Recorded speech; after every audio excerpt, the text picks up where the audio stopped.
Хүн амьдралдаа буруутдаг, алдаа гаргадаг ерөөсө ганцхан шалтгаан байна. Ганцхан шалтгаан. Тэр нь юу вэ гэхээр хүн үннийг дээдлэгүйгээс болж алдаа гаргадаг. Тэрний юу гэсэн үг вэ гэхээр нэг бодлын хүн өөрөөгөө хуурсан байна гэсэн үг. Тэг яг хуу амьдралд болж байгаа бүх зүйлийг би энэтэй буруутгахгүй л тэ мэдээж тэг гинт осолд ороо гинт хажуунаас машин ирээ мөрөгчвөл аа тэр мэдээж чиний буруу байхгүй. Гэхдээ амьдралд болж байгаа бараг ихэнх зүйлийг яг хүн яг хаанаа яагаад алдсан бэ гэдгээ өөрөө ойлгох боломжтой. Тэгээд яг хуу хүмүүс карма гэж зөндөө ярьдаг. Тэгээ муу зүйл тохиолдолд би муу зүйл хийсэн юм байна гэж боддог. Би бол тэрэнд яг ч 100% хүн өөрөөс нь болдог гэж бол бодохгүй. Гэхдээ яагаад болж байгаа гэхээр хүн үннийг дээдлэгээс болж байна. Тэгээ ингээ харахаар шийдэл нь бол ерөөсөө хүн үннийг дээдлж байгаа цагт үннийг хамгийн дээгүүр нэгдүгüрт тавьж байгаа цагт бусад бүх зүйл аяанда учраа болно гэсэн үг. Тэгээ энэ бол яг миний өнгөрсөн бичлэгэн дээр би амьдралд хайртай юу гэдэг талаар ярьсан. Энэ нь бол тэрний баг зэрэг үргэлжлэл маягийн. За тэгэхээр нилээн урт сунжруу юм ярина. Тэгээ богинохын юм хүлээж байгаа бол уучлаарай. Тэгэхээр тэ хэдүүлээ ийшээ нилээн гүнзгий орцгоё. За суудлын бүсээ сайн зүгээд сонирхолтой яриа болно гэж бодож байна. За хамгийн түрүүнд үнэн гэдэг зүйлийг би яг үнэт зүйл талаас нь ярьж байгаа. Үнэт зүйл гэдэг зүйлийг та нар өмнө зөндөө яг сонсч л байсан байж магадгүй. Би бол яг амьдралдаа зөндөө сонсч байсан. Гэхдээ энэний талаар хүмүүс нэг их тэгж ярьдаггүй. Яг Америкт бол value гэж зөндөө ярьдаг.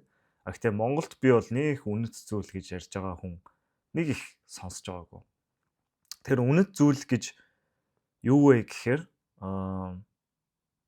үнэт зүйл ерөөсөө хүнд юу чухал вэ гэдгийг хэлж өгдөг. Юу үн цэнтэй вэ? Ингээд харахаар энэ бол хүний амьдралд хамгийн том нөлөөтэй зүйлүүдийн нэг. Яагаад гэвэл амьдрал шийдвэрүүдээс тогтдог тийм үү? Хүний одоо хаана байгаа, юу хийж явж байгаа, ирээдүйд яаж амьдрах вэ гэдэг чинь ерөөсөө л чиний өдөр тутамдаа том шийдвэрүүд, жижиг шийдвэрүүдээс хамаарна. Та нар шүн дундын номын сан гэдэг Matt Haig гэдэг хүний номыг сонсч байсан байж магадгүй. Тэрэн дээр харах юм бол айгүй тодорхой болдог тийм. Ерөөсөө хүн тэр мөчтөө ямар шийдвэр гаргана тэрнээс болоод ингээд хүний боломжит амьдрал салаалдаг. Тэнгүүтэр одоо Нора гэдэг гол дүрийн маань охин те нэг амьдралыг туулах юм бол спортын хүн болж байна. Эсвэл те зүгээр нэг философийн судалдаг те багш магш болж байна. Ямар ч амьдралаар амьдарч болж байна. Хүнд ялцшгүй тийм маш олон тооны бололцоотой амьдралууд байдаг. Тэгээ ер нь яг хүний шийдвэрүүдэд те юу чухал вэ гэдгийг энэ value гэдэг зүйл те үнэт зүйл гэдэг зүйл биднэрт хэлж өгч идэг. Одоо жишээлбэл за хүн хамтрагчаа сонгоход те найзуудаа сонгоход хүн юуг үнэлж байгаагаас хамаарна. Одоо жишээлбэл за би зүгээр л те гоё харагдахыг хүсэж байна те гоё популяр хүмүүстэй найзлах гэх юм бол зөвхөн тэр зүйлээ үнэлээд тэр тиймэрдүү хүмүүстэй л найзлах гэсэн үг. Эсвэл те холыг хардгуу зөвхөн өнгөцхөн чанаруудыг хараад ах юм бол тэрэндээ хууртаад дараа нь те холын хугацаанд хэрэгтэй одоо зан характерууд нь тэр хамтрагчд нь байхгүй бол зовдөг те. Тэгээ ингээ харах юм бол ер нь бүх шийдвэр томч гэлтгүй жижигч гэлтгүй ерөөсө хүний энэ үнэт зүйл. Юу нь яг амьдралдаа юуг те урдаа тавьж явж гин гэдгээс хамаарч ер нь хүний амьдрал ямар шиг харагдах вэ гэдгийг хэлж өгч болно. Тэгээ яг эсрэгээрээ хүний амьдрал яг ямар шүү байгаагаас хамаарат энэ хүн юуг те үнэлт юм байна вэ? Ямар үнэт зүйлтэй байна вэ гэдгийг бас харах боломжтой. За ингэ бодоод ирэхээр бидний энэ үнэт зүйл хаанаас гарч ирж байна вэ гэдэг асуулт гарч ирж байна л та.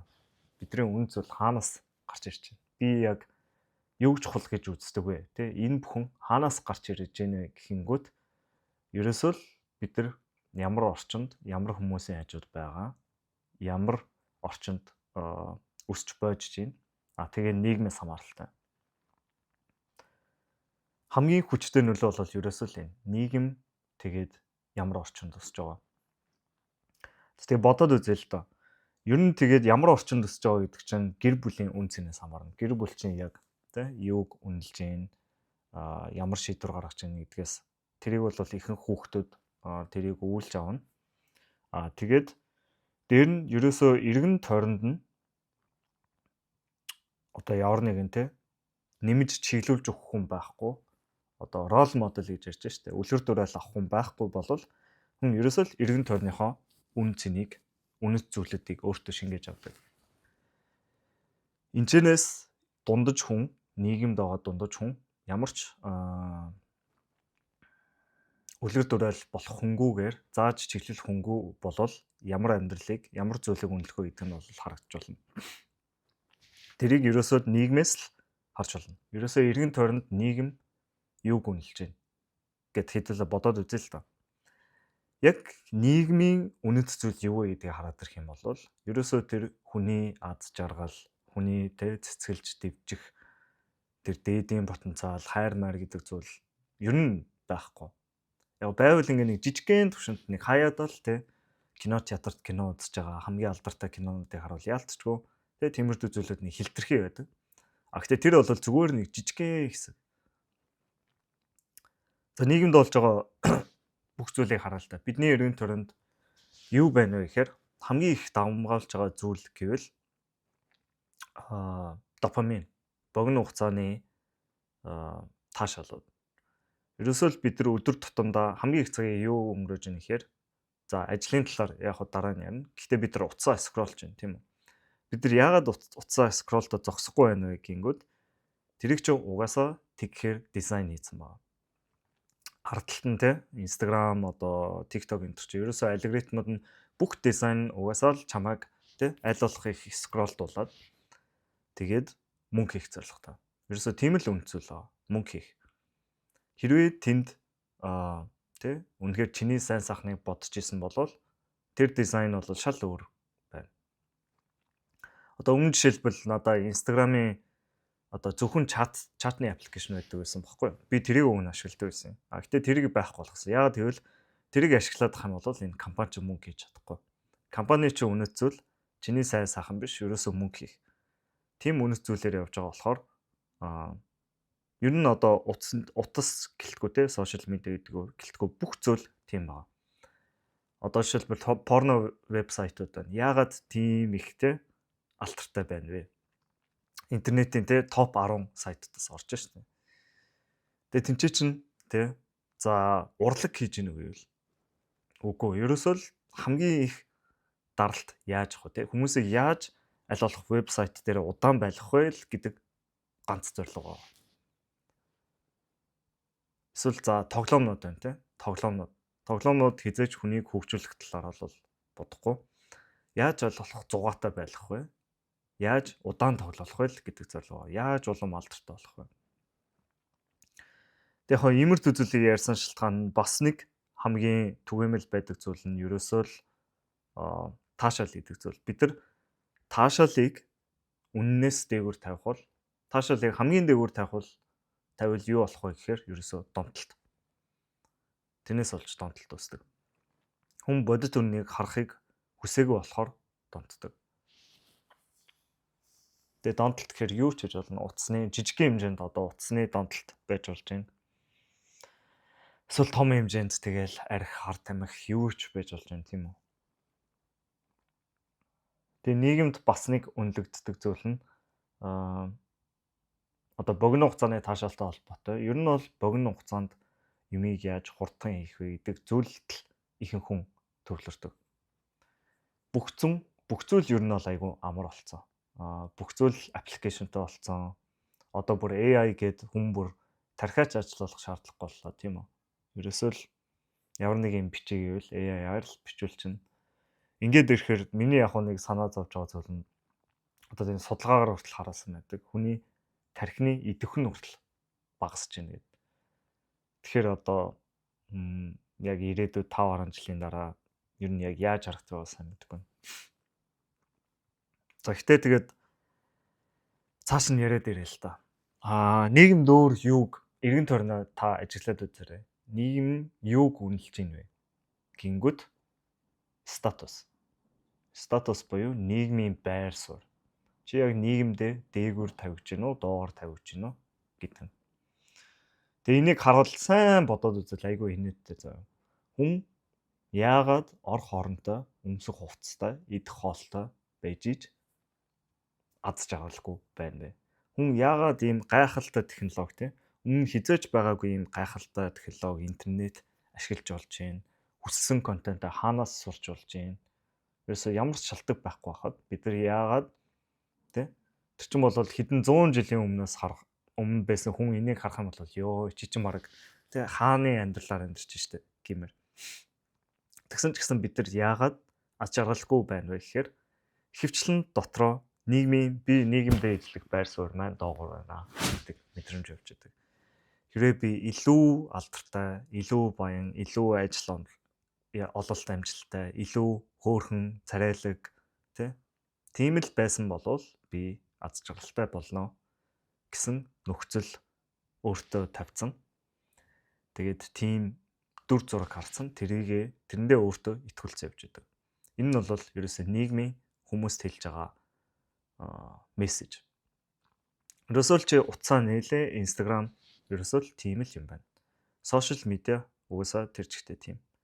Тэгэхээр нийгэм болол нийгмийн үнц нь бол алдар нэр гэдэг зүйл. Алдар нэр. Эннээс олж ерөөсөө зөвхөн инфлюенсер хүмүүс гарч ирдэг. Зөвхөн фоллоу цуглуулдаг, лайк цуглуулдаг. Зөвхөн шорт богинохон контентууд хийдэг. Яг гэвэл богино контентууд хамаагүй хүний анхаарал татвад амархан тийм үү. Эсвэл одоо жишээлбэл за эмэгтэй хүний хувьд одоо жишээлбэл би зүгээр муухан жишээ авахад OnlyFans модельүүд тийм. Эсвэл зүгээр л анхаарал татъя, алдартай болъё гэд бусад бүх зүйлийг игнордох юм бол ерөөсөө л бараг л нүцгэн зураг харуулаад тэгэл анхаарал татчих болно. Тэр бол нэг хэцүү зүйл шүү. Гэхдээ гол нь бид нар зөвхөн алдар нэрийг үнний дээгүүр тавиад алдар нэрийг хамгийн дээр тавих юм бол эцээцтэй энэ айгу балансгүй хитрхи гүйхэн алдар нэр болдог. Хичнээн олон хүний анхаарал татж байгаа ч гэсэн тэр нь өөрт нь ямар ч үн цэнэгүй байдаг. Тэрийг хүн өөрөө мэдчихэдэг, дотроос нь зулгааж идэг. Гэхдээ цааш нь үргэлжлүүлээд яваал гэдэг. Гэхдээ яг алдар нэрд сайн талууд бас байгаа.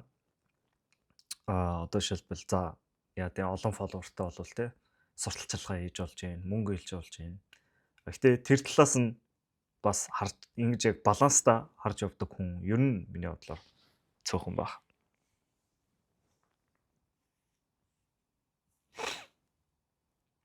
За тэгээд цаашаа мөнгөний талаар ярив. Амьдрал бол яалтчгүй тэр чигтээ ерөөсөө л мөнгөний талаар болцсон. Тэгээд яг хуу мөнгөний хүмүүс бол мөнгөний төлөө юу ч хийхэд буцхааргүй. Гэхдээ мөнгөний талаар үнэн гэвэл мэдээж бидэрт мөнгө хэрэгтэй. Би яг мөнгө гэдэг дээр тий юу вэ? Одоо яг хүмүүс мөнгөийхтэй хитрхи шунаад байна гэж ярьдаг. Миний бодлоор бол мөнгө мэдээж мөнгийг яг үннээр нь л харах хэрэгтэй. Яг мөнгөгүй бол угаасаа амьдрал маш хэцүү байна. Мөнгөөр бол мөнгөөр шийдэж болох асуудлыг шийдэж болно. Мөнгө бас дээр нь эрх чөлөөг болгож болно. Чи магадгүй хүсээгүй ажиллаа хийх шаардлагагүй байж болно. Ингээ харахаар мөнгөний үн цэнийг мөнгийг ер нь яг байгааг нь л харах хэрэгтэй. Мөнгөний оронд тэ одоо тэр мөнгөөрөө хийх гээд байгаа тэ алдар нэр яа тий юу вэ тий тэрнээсээ илүү ерөөсөө мөнгө миний амьдралд ямар үн цэнтэй вэ? Ямар үүрэгтэй вэ? Надад хэрэг мөнгө хэрэгтэй вэ? Надад яагаад хэрэгтэй вэ гэдэг талаар бодож үзэх нь хамаагүй хэрэгтэй зүйл байна. Гэхдээ мөнгийг нэгдүгüрт тавиад мөнгийг үннээс дээгүүр тавиад ирэхээр зөвхөн мөнгө хөөсөн тийм амьдрал гарч ирдэг. Тэр нь бол яаж харагдаж магадгүй зөвхөн ажил дээр тийм мөнгөний талаас боддог. Амьдралдаа тийм амьдралын эргэн тойронд явж байгаа бүх зүйлийг мөнгөний линзээр хардаг. Энэ надад мөнгө олж өгөх үгүй юу гэдэг линзээр. Эсвэл одоо яа гэдэг антрепренер хүн байвал зөвхөн бизнес хийгээл яваад байдаг. Тэгэхдээ бизнест нь хүргэц гэж байхгүй. Ерөөсөө л илүү их мөнгө хийгээл яваад байвал цаашаа яваал энэ. Тэр нь дуусах зүйл байхгүй. Тэгээд ер нь хараад байсан чинь угаасаа хүмүүс ч одоо бүр хөгшрөөд ирэхээр л мөнгнөөс илүү үнэтэй зүйл байд юм байна. Тэ? Миний цаг хугацаа хамаагүй үнэтэй юм байна. Би артай хүмүүстэйгээ илүү цаг хугацаа өнгөрөмөр байна. Гэт ирэхээр тэр одоо компани захирлууд ч юм уу те өөрийнхөө цаг хугацааг эргүүлж авч эхэлдэг.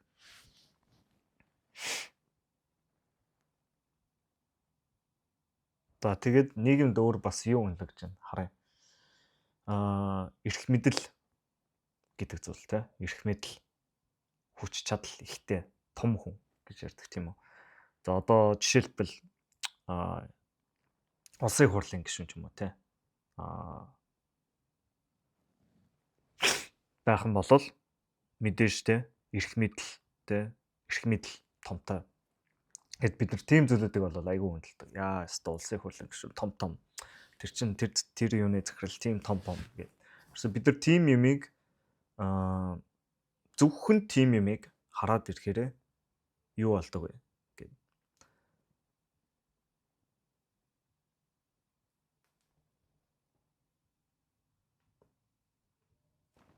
Тэгээд ирэхээр бид нар бас л бус амьдралын бусад хэсгүүдийг орхигдуулдаг. Бас л зөвхөн тэр линзээр л хараад байдаг. Өстой том хүн, өстой их хурлын хүн. Тэгээд ер нь их хурл ч юм уу те ер нь улс төрийг хараад арахаар ер нь тулаан. Тэр чигтээ тулаан. Хин хинийхээ доор гарах вэ? Хин хинийхээ дээр гарах вэ? Хин хэнийг алж хятаж идэх вэ? Хин хинийгээ дээрэмдэх вэ? Цугтаа одоо zero sum гэж гейм гэж ярьдаг. Ерөөсөө статус бол нэг нь дээшээ гарахад нэг нь доош ордог тийм тоглоом. Гэхдээ тийм болохоор ер нь энэ тоглоомыг тоглоход хэцүү. Ерөөсөө цаашаа өсөж дэвж хөгжих нь хэцүү байдаг. Гэхдээ бизнес хийхэд бол одоо жишээлбэл би бусад хүнд үн цэнийг бий болгонгоо тэ бусад хүмүүст үн цэнийг бий болгонгоо өөртөө тэ бас ашиг болж болдог. Гэхдээ политик улс төр тийм байдгүй. Тэгээд амьдрал нь зөвхөн улс төрийн талаар тэ зөвхөн эрх мэдлийн талаар болоод ирэхээр ерөөсөө л тулаан болж дуусдаг. Амьдралд нь үн цэнтэй бусад зүйлүүдийг хүмүүс орхигдуулдаг. Тэгэд яг дотроо ч гэсэн хүн үнэхээр зөвхөн тэ эрх мэдлийг тэ би өөрийгөө томоор мэдэрмээр байна гэд ирэхээр хүн худлаа дүүрсгэж эхэлдэг. Ерөөсөө л хүмүүсийн яжууд мэдэмхийрж эхэлдэг. Тэ баян харагдах гэж хичээдэг, том харагдах гэж хичээдэг. Тэгээ үннийг хараагүй зөвхөн тэ эрх мэдлийг дээгүүрт тавьсан үед тэр нэг тиймэрдүүл төр зурагтай харагдаж байна. За тэгээд өөр юуг үнэлж байна. За эмэгтэй хүмүүс төвөмөл байдаг. Хамгийн төвөмөл зүйл гоо сайхан тийм үү? Яг хөөрхөн харагдах. Ингээ хараад ирэхээр ер нь миний мэддэг ер нь их эмэгтэй хүн бүгд энэ бол энэс олж айгүй зовж явж идэг. Үнэн аз жаргалахгүй. Ер нь тэгээд нийгэм нь угаасаа л тэр чигтээ эмэгтэй хүнийг зөвхөн тэр ерөөсөө л харагдах байдлаар нь дүгнээд эхэлсэн. Тэрнээс болж ихэнх эмэгтэй хүн харах байдалтай санаа зовж явдаг. Биеийн хэлбэр галбартаа санаа зовж явдаг. Тэгээд энэ сошиал медиа интерес болоод тэгээ бүр гачин болцсон.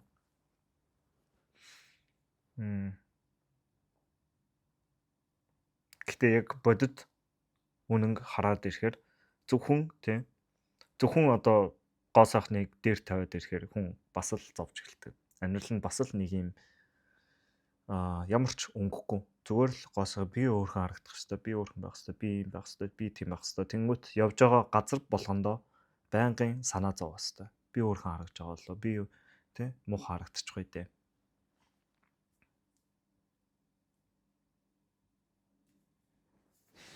Тэгээ ер нь харагдах байдал гэдэг дээр ер нь нийгэм бас л харагдах байдлыг үнэлдэг тий.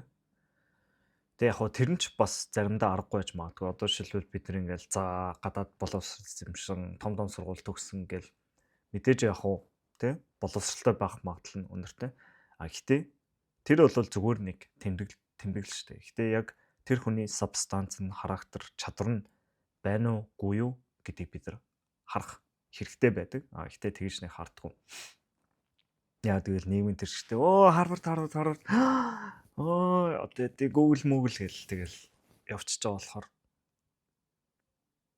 тэгэд ирэхээр миний бас нэг хальт анзаарсан юм. Ер нь гадаад хүн гингүүд манайхан бас шуурдаг. Яана гадаад хүн гээл те. Энэ айгу мундаг баха гээл. Гэтэ миний мэдхийн те Монголд маш олон тооны маш мундаг, маш чадвартай хүмүүс байдаг. Гэтэ тэгээ тэрийг яаж харьцуулж харах ихэнх хүн мэдтгүй л байх. Тэгээ энэ дээр би зөвхөн ингэж өөрийнхөө талаас ярьж байгаа. Та ихтэй бас өөрсдийнхөө өнцгөөс бас нэрээ бас ер нь өнгөцхөн байдлыг үнэлдэг хүн яаж харагддаг вүлээ гэдэг эргэн тойрондоо бас бодоод үзээрэй. Ер нь яагаад нийгэм те өнгөц харагдах байдлыг үнэлээд байна гэд те. Эсвэл ихэнх хүн яагаад зөвхөн харагдах байдлыг үнэлээд байна. Яагаад энэ нийгэмд чадвартай хүн маш хоор байна вэ гэд бодоод үзээрэй. Яагаад үнэхээр ажиллаа бүр үнэхээр мундаг хийж чаддаг хүн хоор байна вэ? Харин яагаад ажиллаа мундаг хийж чаддаг юм шиг харагдахыг хүсдэг хүн маш их байна вэ? Тэ? Эсвэл тэгээд баахан жүжиг тавиад ажиллаа хийж байгаа юм шиг харагдаад тэ? Тэгж цагаа зарцуулдаг хүмүүсийг бол бид нар эргэн тойрондоо хаасайгүй харж болно. Ер нь тэ юмыг чанартай, найдвартай, найдаж болохоор хийн гэдэг угаасаа маш ховор зүйл.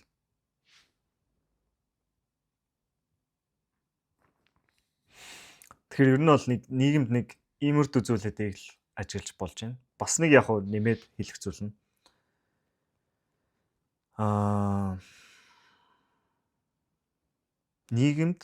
нийгэм ерөөсөө юунаас тогтож ийнэ гэхээр дүрм гаргаж ирдэг тийм үү.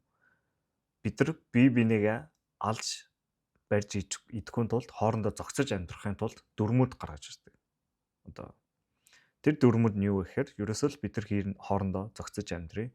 Ийм дүрмийн дагуу амьдрий. Хүн хуваа хичээхгүй байх хэвээр. Бусад хүмүүс цаал болохгүй байх хэвээр. Дүрмийнхаа дагуу ногоон гэрлээр гараад сайхан тэ хүн ерөөсөө нэг бодлын хувь хүнээ золиослж нийгэмдээ золиосдог. Мэдээж хүн одоо саний хэлсэн зүйлүүд байна шүү дээ. Нийгмийн үнэт зүйлүүдийг үнэлэхгүй явах юм бол хүн ялгарч гарч ирнэ. Ялгарч гарч ирэхээр чинь тэр чинь ер нь бол осолтой тий. Овг амгаас хариалагдахгүй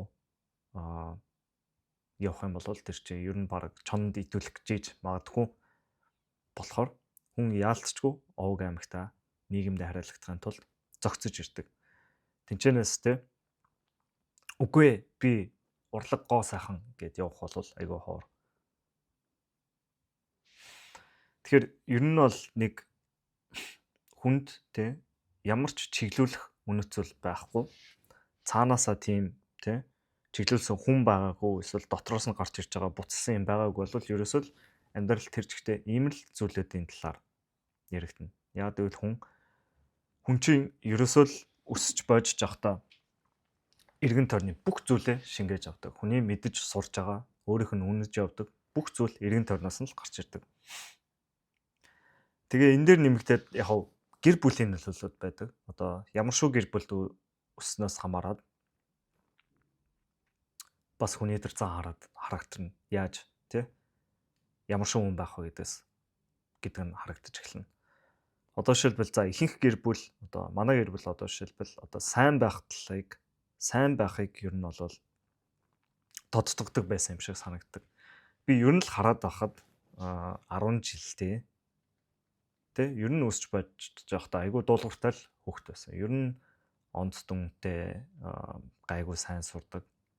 Тэгээ тэрнээсээ болоод ер нь цаашаа тий хамгийн аюулгүй зүйлийг л хийж байгаа. Тэгэл сайн ажилтай болсон ихэнх хүн тийм гэр бүлд бойждаг. Тэгээ ер нь тийм байсан ч зүгээр. Тэгээ тэрслүү байх юм бол ер нь сайн зүйл хийхээс илүү муу зүйл хийх магадлал нь их байж магадгүй. Тэгээ бодоход би бол юу ч гэсэн би те багадаа ийм тэрслүү байгаагүй байсан нь болж ийл гэж боддог. Гэхдээ тэгээд цаашаа огт тэрслэхгүй зүгээр л хийсэн хүмүүсийн хэлснийг хийгээл те. Ерөөсөө л за те сайн ажил хийгээл сайн хүн болоод сайн гэр бүлтэй болоод ингээл тэгэл нэг тийм амьдралаар амьдрий гэж бодох юм бол бас нэг зүйл орхигдоод байдаг. Цаанаасаа нэг зүйл орхигдож байгаа юм шиг санагдаг. Надад бол яагаад вэ гэхээр миний дотор өөр үнэт зүйлүүд бас байгаад байгаа байхгүй. Зүгээр нэг сайн нохоо шиг те дуулгартай сайхан хинийгч уурыг хүрхгүй амьдрий гэхэр нэг зүйл орхигдоод байгаа. Цаанаасаа тийм те буцалсан гал шиг зугаа зингэлтэй адал явдалтай тийм зүйл нь байхгүй болдог. Тэгээ бас ямар шүү гэр бүлд өсөж байгаагаас хамаарат хүн өөрийгөө шүүмжлэх тийм зүйлүүд тийм нэг бодлын conditioning conformity буюу хөвшил тийм дасан зохицол гарч ирдэг. Байнгын шүүмжлэх гэр бүл байгаад ирэхээр тэгээд хүн өөрийгөө шүүмжилдэг болдог. Гэр бүл нь байхгүй ч гэсэн хүн өөрийгөө шүүмжлэл ирээд байдаг. Тэгээд энэ дээр энэ conditioning conformity гэдэг зүйлийг ойлгох нь маш чухал. Conditioning. Би яг өмнө дандаа програмчлалт гэж зөндөө ярьсан байж магадгүй. Энэ гэхдээ нэг бодлын хөвшил дасан зохицол гэж орчуулбал амар байж магадгүй. Ерөөсөө л нэг тийм хорвоог нэг байдлаар хараад хөвшсөн тий нэг төрлийн ихтгэл үнэмшил тий тэрэндээ дасаа зохицсон тэрийг л хэлж байгаа. Хараад ирэх юм бол ихэнх хүмүүс ерөөсөө нийгмийн үнэт зүйлтэй уусцсан хөвшсөн байдаг. Ерөөсөө л бид нар нэг бодлын ховсдуулсан юм шиг тийм. Ер нь хүн болгон амьдралдаа ямар нэг зүйлээр яг л тийм ямар хүн болгоны тэр conditioning нь харах гэж хичээгээд үзээрэй гэж үсэн. Хүн болгон өөр хөвшилтэй байдаг. Амьдралдаа өөр зүйлийг үнэлж явдаг. Зарим хүн тэр хөвшлүүдээ яг төлөлийн үнэн гэж боддог. Тийм болохоор хүмүүс заах гэж хичээдэг. Наа чи буруу штэ. Энд чи юм байх ёстой штэ. Чи хорвоог ингэж харах хэрэгтэй. Энэ шашинг сонсох хэрэгтэй. Хорвоог ингэж бодох хэрэгтэй. Тэгээд тэрийгэ зүгээр нэг зөвлөж хэлдэггүй. Энийг бодож үзвэл яасан бэ гэлдэггүй. Тулгаж эхэлдэг. Тэгээд энэс хараад ирэнгүүт ерөөсөө л хүмүүс чинь өөрөөхөө харах өнцөгт гаццсан, хөвшсөн яваад байдаг. Зарим нэг хүн зөвхөн чи дээшээ твшээл улам их мөнгө хийгээд байх хэрэгтэй уламлаг болоод байх хэрэгтэй гэж боддог.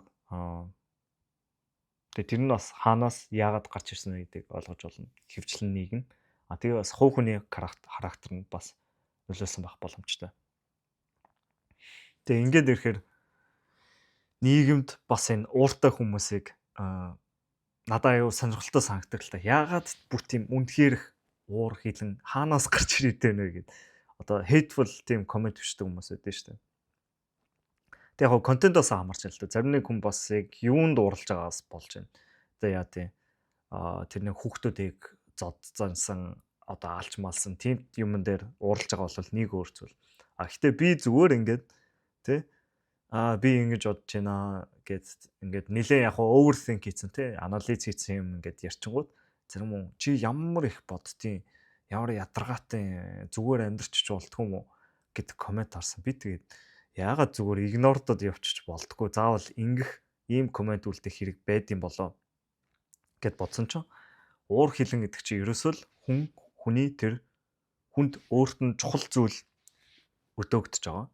Ялангуяа тэг хүнийг триггердүүлж байгаа зүйл байх юм бол тэр ерөөсөө л хүн өөрийнх нь self imageтэй холбоотой юм байлаа. Хүн өөрийгөө яаж харж байгаа тэр нь хөндөгдөөд ирэхээр хүн уурлж эхэлдэг.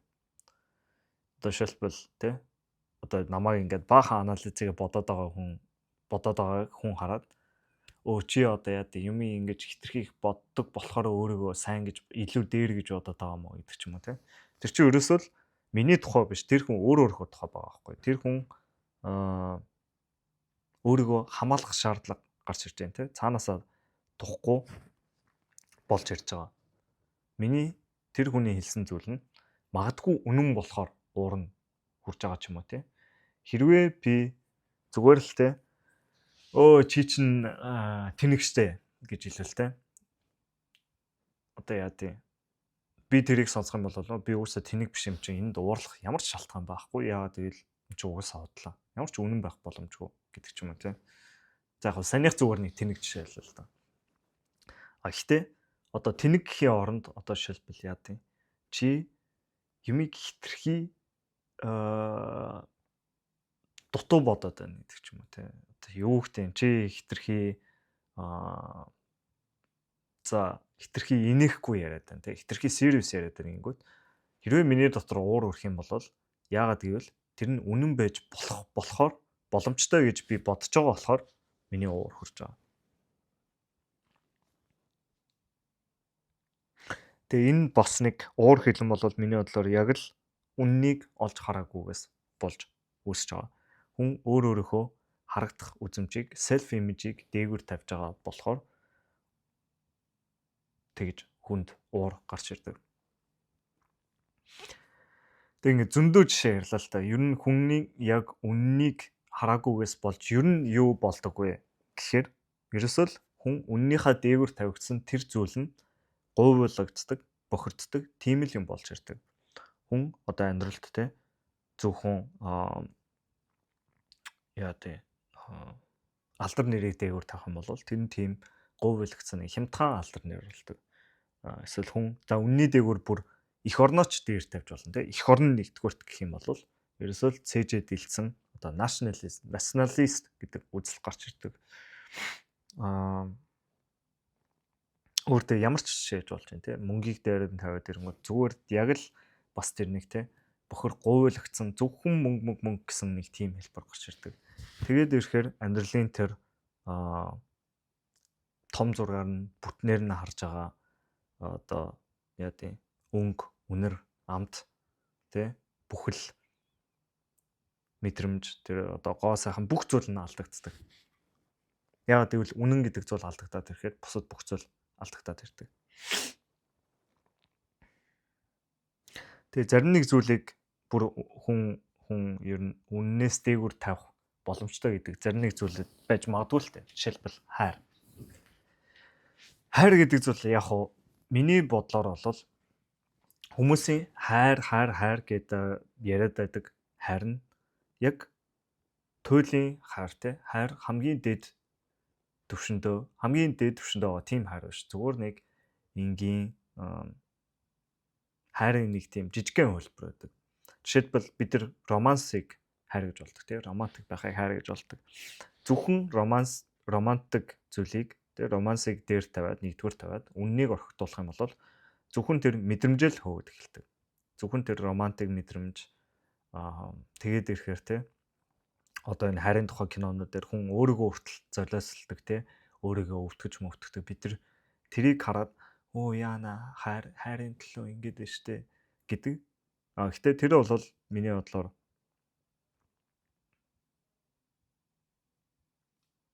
хайрыг те сохроор нэгдүгээрт тавьж байгаас болдог. Тэ. Тэгэд хайр гэхээр л хүн өөрийгөө золиослох хэрэгтэй гэж бодоод байдаг. Оо хайрын төлөө энэ хүн өөрийгөө ингэж золиослоо гэдэг. Яг гоо тийм байж болж магадгүй зарим хүнд те. Үнэхээр тэр нь өөрийнх нь туйлын үнэн. Үнэхээр тэгмээр байсан болохоор тэрнээс өөр юу ч хиймээргүй байсан болохоор тэгсэн байж магадгүй. Гэхдээ бид нар зөвхөн хайр зөвхөн тэр би энэ хүнд хайртай болохоор л гэд байхаараа бусад бүх зүйлийг бас орхигдуулж эхэлдэг. Үннийг орхигдуулдаг. Богино хугацаанд одоо жишээлбэл тэр хүний зан характерыг орхигдуулдаг тийм. Одоо богино хугацаанд хитрхи хүчтэй дурлахаараа бид нар тийм урт хугацаанд энэ хүн чинь надад тохирох уу, гүй л үү? Ер нь яг үнэн гэвэл энэ хүн тийм надад ирээдүйд би энэ хүнтэй амьдрал бүтээх үгүй юу гэдэг ч юм уу. Тэрнээсээ болоод ер нь дандаа богино хугацааны шийдвэр гаргадаг.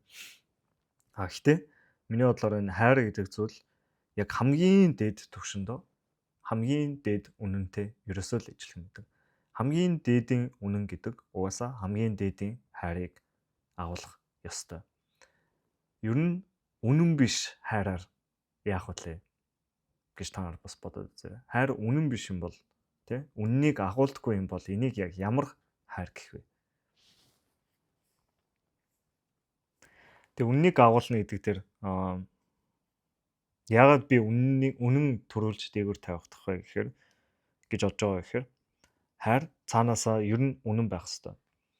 Хайрыг хүчлээд те нэгдүгээрт байх хэвээр гэд хүчилчих юм бол тэр хайр биш. Харин хайр цаанаасаа ундарч гарч ирэх хэрэгтэй. Тэр хүчилж байгаа хайр болвол тэр чинь ер нь хайр биш шүү дээ. Яаж ч утсан тийм эснэ.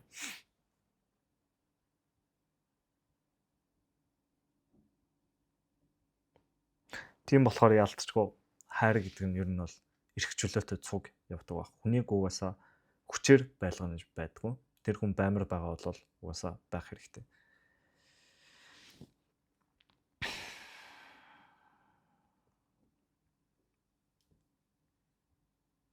За тэгээд ер нь бас зарим нэг холбоотой зүйлийг ярил л да.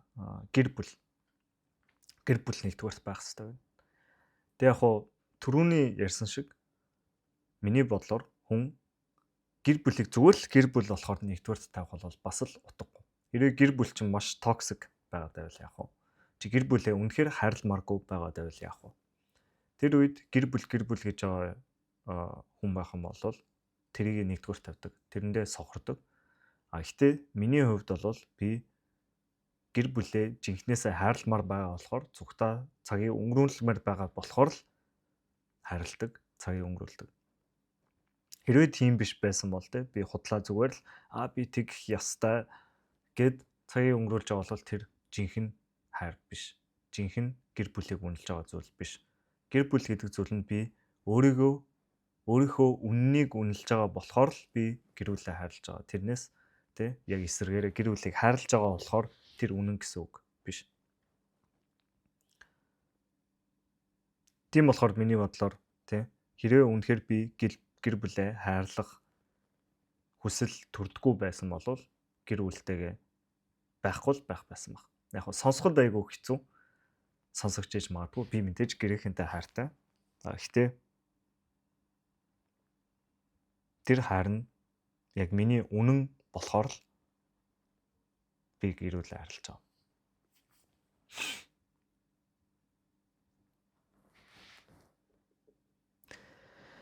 Тэг ингээд ер нь хараад ирэхээр ямар ч тэнэг хүн одоо тийм мөнгө, секс, алдар нэр, тав тухыг үнэлэх маш амархан. Энэ нь бол бидний амьдралд үнэлдэг хамгийн шууд нүрэнд тулаад гараад ирсэн байдаг зүйл. Энийг яаж мэдж байгаа гэхээр би өөрөө тийм байсан. Ерөөсөө л би ч гэсэн энэ нийгмийн чинь бүтээл болж гарч ирсэн. Би ч гэсэн ерөөсөө л мөнгөтэй болъё, сайхан охтууд найрыг яадын алдартай болъё гэж боддог байсан. Тийм мэдээж мотивац байдаг байсан. Гэхдээ энэ болол миний бодлоор нэг зүгээр фейс байх хэрэгтэй. Түр зургийн энэ үеийг өнгөрөөгөөд юмыг яг байгаагаар нь бодтой харахгүй бол амьдралаа ерөөсөө л ийм зүйлийн ийм програмчлалтаа ийм ховсондоо өнгөрөх гээд байгаа. Би бас мөнгөний талаар бодсон л тоо. Ер нь баян хүмүүс бид нар ингээ баян хүмүүсийг шүтдэг. Гэтэ ингээд баян хүмүүсийн баян хүмүүс хүн өөрөө тэрнийхээ төлөө ажиллаад баян болохоор тэр бол айгүй сайн зүйл. Яг гэвэл тэр хүн өөрөө тэр амьдралыг бүтээсэн байдаг. Тэрнийхээ төлөө үхтлээ сайн ажилласан байдаг. Тийм болохоор тэр хүмүүс аз жаргалтай байж чаддаг. Гэхдээ баян хүний хүүхдүүд одоо эд хөрөнгө өвлөөд авсан хүмүүсийг бол би ер нь нэг тийм амар аз жаргалтай байхыг бол харж байгаагүй. Яагаад гэвэл тэр хүн бүх юм нь хитрхи амархан амьдралд нь өөгдсөн байдаг. Тийм болохоор тийм хүүхдүүд заримдаа одоо характер суудгүй. Яагаад гэвэл хүнд зуул туулж үзээгүй. Бүх зүйл нь амархан гараад ирсэн. Тэг яг үнэндээ ингээ бодоод ирэхээр баг баян байвал ер нь илүү осолтой. Яагаад гэвэл хүүхд чинь ялангуяа те яг юу ч бодохгүйгээр хүмүүжлийн талаар бодохгүйгээр мэдээж сайн хүмүүжүүлсэн хүмүүс байдаг л та боён хүмүүс. Гэхдээ ер нь тийм хүмүүс нь илүү ховор ахав. Тэгээ юу ч бодохгүйгээр зүгээр л хүүхдээ хүссэн бүхний нөгөөд ахаар тий хүссэн бүхнээ авч болдог болоод ахаар хүн тэрийг сайн зүйл гэж бодож иж магадгүй. Гэхдээ тэр нь миний бодлоор яг эсрэгээрээ тий тэрийгээ тэгэл шоудаал цингээл сайхан гэлэнцэг юмнуудад үрээл амархан амьдралаад ирэхээр хүн яг эсрэгээрээ цаанаасаа хоосон байгаад ирдэг. Юмны төлөө тий өөрийн гэсэн зүйлийг бий болгож тий болохын тулд хөлс баасаа туслуулах гэдэг зүйл яалтчгүй яг хүний амьдралын утга учиртай болгодог хэсгүүдийн зүйлүүд энийг болоод байна л та. Тэгээ мөнгө гэлээд. Гэхдээ ер нь амьдралын эцэст ирэхэд бид нар тий хүн болгон л үнэнтэй хүссэн үсээгөө тулдаг. Баян байна уу, ядуу байна уу, алдар нэртэй байна уу, хинч биш байна уу, ерөөсөө хамаагүй. Тэр үнэн болол ерөөсөө л хүн нас ордог. Хүн амьдралыг орхиж явах шаардлагатай болдог. Хүн ямар ч их хэмжээний мөнгө цуглуулсан ч бай. Тэгэл тэрийгэ хаяал тий хичнээн мянган цагийг тэр мөнгийг олох гэж зарцуулж зовон байж олсон ч бай. Тэгэл тэр мөнгө хаягддаг. Хаягддаг гэхээс л яг уу дараа үедээ өвлөгддөг. Гэхдээ хүүхдтэй өвлөгдөхөөр хүүхд нь аль хэдийн бас хөвшөрсөн байдаг.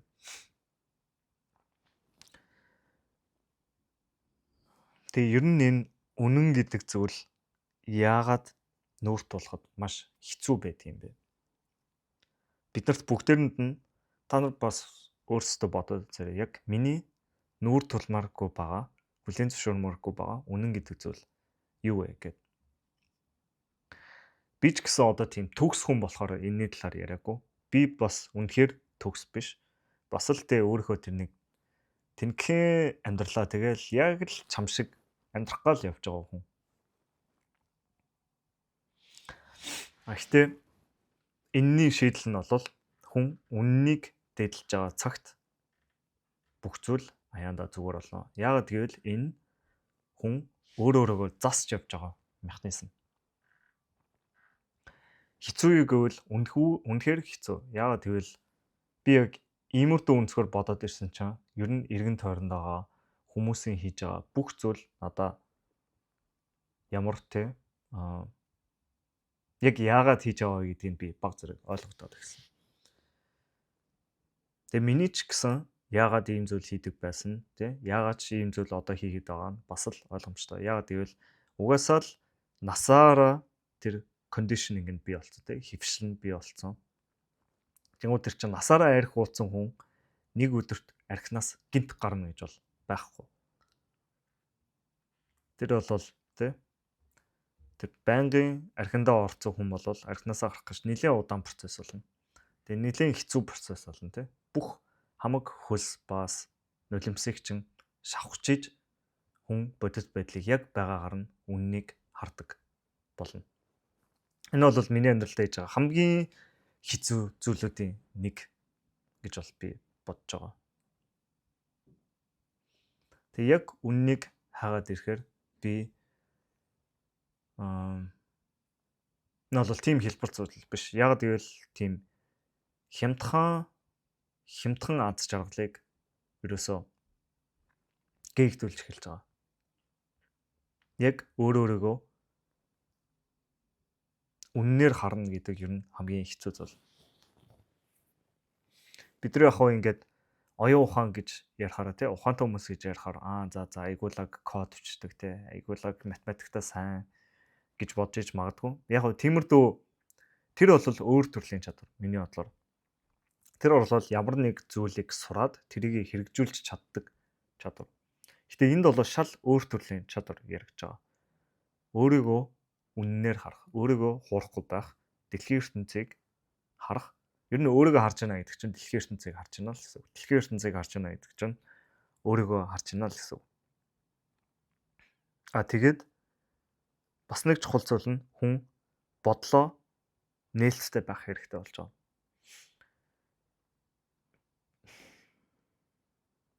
ерөөсөө хүн өөрийнхөө мэддэг бүх зүйлийг үнэн гэж бодгоо болоод тэрийг эхнээс нь энэ чи яг ер нь үнэн юм уу гэж харахыг эхэлж байгаа. Тийм болохоор би өмнөх дугаараа би ерөөсөө л за бүх зүйлийг цагаан цааснаас эхлэх юм бол би юуг мэдж байгаа вэ гэвэл ерөөсөө л би амьдралд хайртай, амьдралыг хамгийн дээдээр нь дээдлэмээр байгаа гэж хэлж байгаа. Тэгэхээр хэрвээ би тэрмээр байгаа юм бол дараагийн зүйл нь юу юм бэ гэхээр энэ зүйл гарч иж байгаа. Ерөөсөө үннийг дээдлэх. Гэхдээ тэхийн тулд хуучин програмчлал, хуучин хөвшсөн бүх зүйлүүдээ шинээр шинэ нүдээр анх удаа харж байгаа юм шиг харах шаардлага гарч ирнэ. Тэгээ би одоо жишээлбэл буддизмд айгуу дуртай л доо.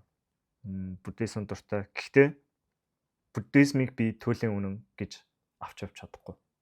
Ер нь төлөв үнэн гэдгээр би юу ч авч явж чадахгүй болчихж байгаа. Яг тэгвэл би энэ замд өөрийнхөө замыг олж нэх хэрэгтэй. Бусад хүмүүст ажилласан зүйл нь надад заавал ажиллах албагүй. Тэгээ энэ талаар бодоод ирэхээр ер нь энэ шашин гэдэг зүйл айгүй төвөгтэй болоод эхэлж байгаа. Шашин гэдэг зүйл нэг юм хаалттай системд хүнийг итгүүлээд тэр зүйлд нь байлгах гэдэг.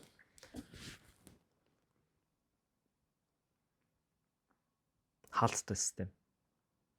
Гэхдээ миний хэлэх гээд байгаа зүйл нь хүн бүр шашинд хүртэл баригдаж болохгүй гэж хэлж байгаа. Яагаад гэвэл шашнаас гадуурх зүйлийг бүгдийг нь худлаа гэдэг ч юм уу те. Зөвхөн шашнаа туйлын үнэн гэж үзэж явдаг. Гэхдээ туйлын үнэн гэж байхгүй байна гэж бодоод явах нь хүний эрэл хайгуулыг бий болгодог. Тэгжиж хүн за надад хариулт байхгүй юм биш те гэд ирэхээр илүү олон асуултууд гарч ирдэг. Асуултууд гараад ирэхээр хүн илүү сониуч болдог. Тэгжиж хүн яг юмыг шин өнцгөр байгаар нь харж чаддаг.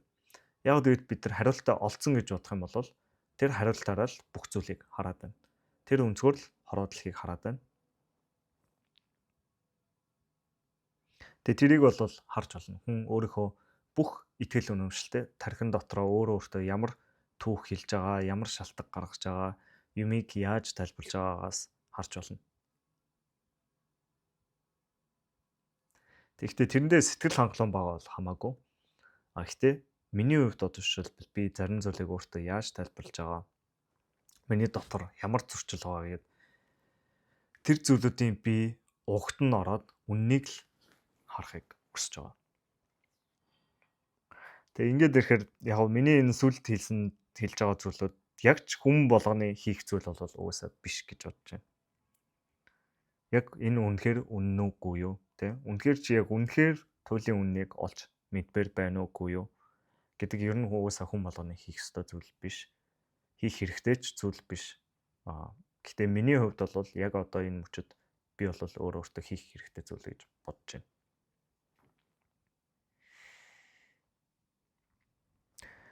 Тэг ер нь эргэн тойрноо ажиглаад үзээрэй. Яг ажиглаад ирэх юм бол үннийг хагардаг хүн гэж ер нь баг байхгүй. Маш цөөхөн. Яг үннийг байгаар нь харъя. Би юунд ямар түүхэнд хурдтагдаад байна. Өөрийгөө яаж өөртөө юунд итгүүлээд байна. Ямар фантаз, ямар төрлийн ховсолт яваад байна гэдгийг харах сөхөө байдгүй. Тэрнээсээ болоод амьдрал нь ямар нэг байдлаар ямар нэг хэлбэрийг олсон байдаг. Гэхдээ ихэнх хүн тэрийгэ тийм амьдрал туулж байгаагаа үннийг хараагүйтэй холбогдгүй. Ерөөсөө л нөхцөл байдал юм байна. Би угаасаа л ингэх ёстой. Энээс өөр арга байхгүй л гэж боддог. Ер нь нэг бодлын би хүн болгоо хостуулсан гэж хэлсэн шүү дээ. Хүн болгон тэр өөр өөрийн үнэт зүйлээр хорвоог хардсан зүйлээр амьдралаа тулдаг тийм үү. Хүн болгон ер нь нэг тийм нүдний шил зүйцэн байна гэд бодоод үзээрэй. Тэр нүдний шил нь ямар ч өнгөтэй байж магадгүй. Тэрнээс нь болоод хүний тэр амьдрал өөр байдаг. Дуулж байгаа амьдрал нь өөр байдаг, зан характер нь өөр байдаг, итгэл үнэмшил нь өөр байдаг. Зарим нэг хүн хорвоог ягаан өнгийн шилээр хардаг. Зарим нь хараар хардаг, зарим нь цагаанаар харна. Ихэнх хүн тэ би үннийг хаахарж байгаа гэж хэлж иж магадгүй ч гэсэн тэр өнгийн шилээрээ л хараад яваад байдаг. Яг тэр шилээ тавиад эсвэл шилээ арчаад тэ яг үннийг харъя гэдэг бол маш хэцүү зүйл. Тэгээ үннийг хараад зогсохгүй үннээр амьдрна гэдэг бүр хэцүү зүйл. Миний ярьсан саяны зүйлүүд бол бүгд зүгээр л оюун санааны гарангалга. Ерөөсө бүтэн зүйл биш. Зүгээр л онол яригдж байгаа тийм үү. Зүгээр л нэг юм концепц яваад байдаг. Гэхдээ энийг өдөр тутамдаа амьдрнаа гэдэг нь хамгийн хэцүү зүйл. Яагаад гэвэл маш хэмжээний айдастай тулгарна, зовнил зөвшөөрөлтэй тулгарна, тухгүй мэдрэмж төрнө, газаардалтай тулна, юу ч хийж магадгүй.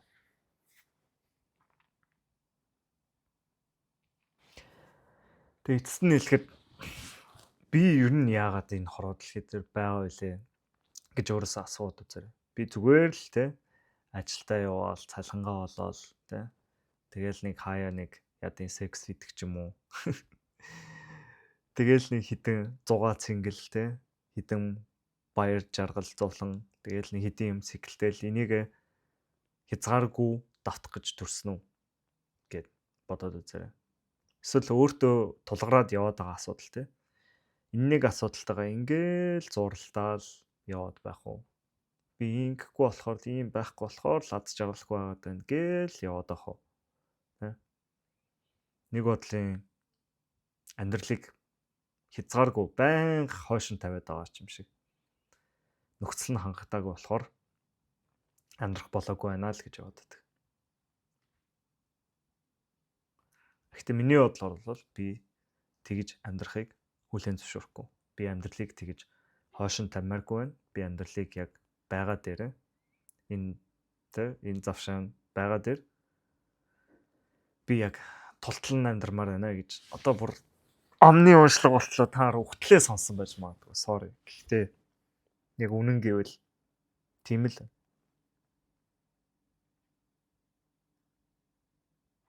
Тэгээ би амьдралаа circumstance буюу тэ нөхцөл байдлаар гадаад нөхцөл эргэн тойронд явж байгаа гадаад нөхцөл байдлаар тэр өөрөө бүх асуудлыг шийдэе гэж бол бодохгүй байна. Миний амьдралд яг юу болж байгаа? Ерөөсөө хүний асуудлын гол уг нь өөрөөс нь гадуур л байдаг. Өөрийнх нь дотор л байдаг. Sorry.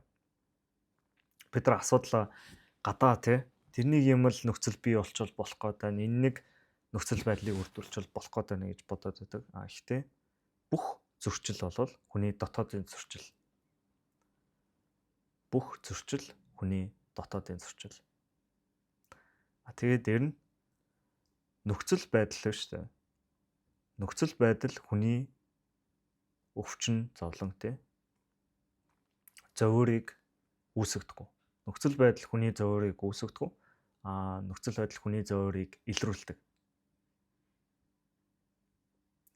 Юу гэсэн үг вэ гэхээр тэр зовоор нь аль хэдийн чиний дотор байсан байна гэсэн. Нөхцөл байдал тэрийг ил гаргаж ирж байгаа гэсэн. Тэрнээс нөхцөл байдал нь чиний тэр зовоорын чинь шалтгаан биш. Зовоорын чинь шалтгаан нь чи өөрөө чиний дотор байгаа. Тэгээ тэр үннийг хүлээн зөвшөөрөх үгүй нь чиний л сонголт.